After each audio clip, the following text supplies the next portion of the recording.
salaamaaleykum gars yi ñuy ziar ñëpp di bëggee ñëpp man la seen mbokku Jim Ndiaye seen mbokku patriote ñu ngi bëggewaat ñëpp di ñaanalaat mbokku patriote yëpp di ko ñaanal sénégalais ñaanal président Ousmane Sonko yàlla bàyyi ko fi. Ok, juste pour me intervenir vite fait rek si le phénomène nervi sax laa koy woowee quoi parce que li tax ma ñëw wax ci sax tey ça veut dire que comme man bon lii sama liggéey mooy en musculation sport d'une manière générale je suis un formateur formé ay moniteur mooy sama liggéey faire complément alimentaire bref pour expliquer ça dama dem ci benn salle boo xam ne dañ ma fa invité woon bon bi nekk en pleine séance d'entraînement ma dégg benn bruit coow bu bëri bi ma génnee man ak sama gars yi bon il paraît que booy nekkoon salle bi dafa am kenn koo xam da doon entraîner salle bi si salle de musculation bi booy reconnaître ko comme parmi les nervis yoo xam ni yoo été cités avec des photos à l'appui bi ko booy jëlee jàpp ko brutaliser ko takk ko booy ne dañ koy dóor dañ ko ma ñun ñoo génn intervenir ñu leen non da ngeen ko war a bàyyi parce que même su fekkee gis ngeen photo wóoru leen booy na ñoo nervi la affaire après ñun ñu def tout ba calmer booy duggaat commencé entraîner bon ñun ñu jël ko toog di waxtaan ak moom mu explique ñu réellement mu ne dëggantaan dëgg la moom la mais moom benn xaritam la moo ko woo ne ko dañuy fay xuma 30 000 je sais pas comme ça pour ñu dem dañ leen jël comme nervi comme niñ koy woowee comme des mercenaires en quelque sorte bon mu ne ma mi ngi koy regretter benn yoon boobu la ko def affaire yooyu bon pour wax leen ne rek kon naka te gars yi booy dañoo yor seen liste te phénomène bi mi ngi commencé di prendre de l'ampleur te la population bi ñi ngi sentir menacé ba ku nekk jël say garde loolay problème bi actuellement te gis nga mbirum nervi nervi du nit koo xam ni comme dafa puissant wala dafa am doole façon nit la yoo xam ni inconscient bon yàlla may leen graisse bu bëri seen yaram jiital biiru ngande tegle ay yére yu bëri ñu ne non ñi ay nervi lañ am nañ doole non amuñu doole parce que su fekkee loolu ñun si la ñuy liggéey su fekkee ñu am doole rek il suffit de 2 jours pour ñu dajale tellement de personnes ñuy wax ñu am doole dëgg pour ñu jàmmaar la ñoom mais est-ce que jar na ko jaru ko nañ ñaan jàmm su fekkee koo xam ne loo bëgg a faj rek da ngay recruter say nervi saa waay nervi yi bëriwuñ nervi yëpp soo leen dajalee matuñu 500 Sénégal te y a tellement de ñoo xam ni ay patriotes la ñoo xam ne Sénégal rek moo leen ñor bokkuñu Pastef ñi bokk fële ñi bokk ku ne fu nekk lañ bokk te ñooñu ils se sentent menacés pour régler affaire nervi yi xoolal il suffit d'une semaine pour nga régler ko parce que tey il est très facile nga jël fii benn nit bu jugee Grand Yoff Caaroy fenn ñetti mbaar fenn yëmbal fenn Kër Massar nga jël fa ñett dajale leen def leen ci oto yóbbu leen par exemple benn dëkk ne leen kii dafay lijjanti affaire maire bi xëbal leen ko dóor leen ko brutaliser leen ko pour mu yem mais ñooñu dañuy dellu ci ay koñ te ñu ngi leen commencé identifier benn par benn parce que j'étais étonné ma gis booy yor benn liste boo xam ni un short liste boo xam ni y avait plus de 30 nervis te soo xoolee ñooñu da nga leen di gis ci internet bi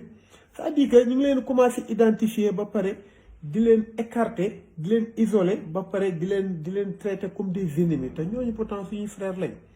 léegi la faute à qui ñoom ils sont inconscients parce que peut-être on les a appauvris dañoo dem ba ñàkk yoruñu dara ñi nga xam ne ñooy autorités yi ñoom ils profitent par exemple de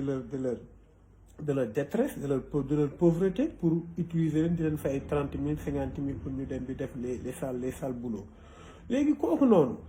kan lañu war a ŋàññi mooy ñi nga xam ñoo les autorités compétentes ñi nga xam ñoo nekk ci pouvoir bi ak ku mënti doon maire yi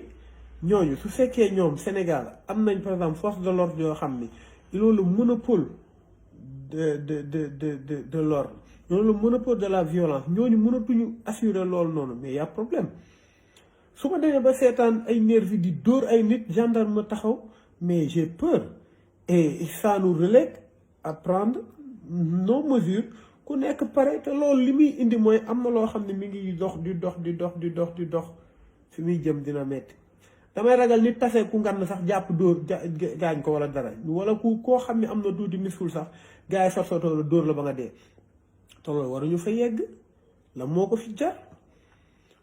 ku am problème boo xam ni kii leen la mais justice am na bi parce que Sénégal dañoo dem ba nit ñi wóolootuñ justice bi nit ñi wóolootuñu ab bétail médiatique bi gouvernement bi ñoo daanaka moom nga mun a def pour ñu am gain de cause parce que soo dem nga porte plainte su fekkee bokkoo si parti APR wala Benno Bokk Yaakaar kenn du la déglu soo nekkee opposition mais yow tu es relégué au second plan tu es même ignoré kon looloo tax nit ñi di ils vont par exemple bataille de l'opinion la ñuy wut mooy loolu c'est la justice populaire bi la ñuy jël waa médias yi wax kaas pour ñu mën la dégg léegi ñoolu ku ko def ñu boole ak ay nervi te ñoo xam ni duñ amuñu sax doole nervi amul doole sawaay ni ma xam nervi parce que man sawaay ñun dañuy toog ay ñi naan nervi ay ñoo xam ni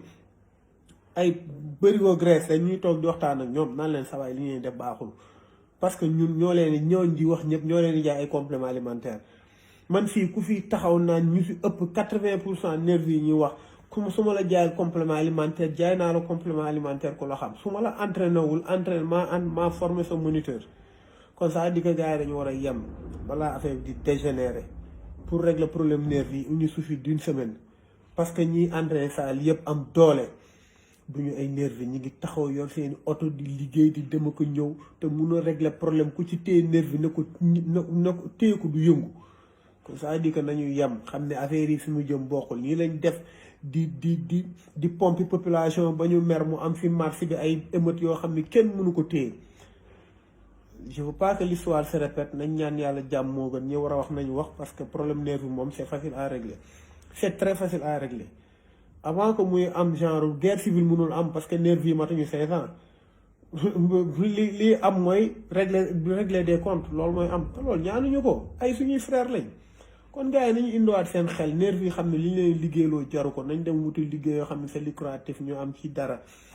ñi nga xam ne ñoo leen jël force de l'ordre yi ñoom c'est de leur domaine ñu def loolu nañu woo gendarmerie wala ñu woo police mu protéger leen moo gën bon c'était juste pour avertir xam ni nit ñi tamit ñi population bi ñu ngi commencé jël seen mesure kenn du nangu ñu lay yooyu du fa am fii xekk la sa ay fii gars yi soo leen woowee ci ay affaire yooyu dëj moo ñu gënal ngénte lu leer laa la wax kon gars yi nañu yem ñi ngi ku nekk mi ngi sa ruq di liggéey ku nekk mi ngi sa ruq di ànd ak leader bi la intéressé bu leen ñu sonal ak ay nervi affaire yooyu bërigo graisse yi nañ leen seen bërigo graisse yooyu nañ leen téye bala affaire demee neneen jàmm rek la ñuy ñaan nag mais ñu war a wax nañu wax moo gën c'est trop facile affaire yi am nii ay nervi ay bërigo graisse jiital seen biir teg la ay 1000 yëre di doflu te koo ci fekk saal yi mënula yëkkati lu mat 100 kilos suñu dawee tuuti sonn ay yambar yoo xam ni saa waay soo leen xoolee da ngay denn ñii ay paayu rate lañ ñu nekk si dëkk bi di semer la terreur loolu day dakk def gars yi ok à bon entendeur salut yàlla na yàlla def jàmm nag mais bëgguñu yegg ci yenn affaire yi ok yàlla na yàlla def jàmm Sénégal quoi loolu la ñuy ñaan te moo gën quoi yi moom ñu war a wax nañu wax mu jeex parce que mooy loolu quoi jaajëf gars yi maa ngi ziar sama mbokk patriote yëpp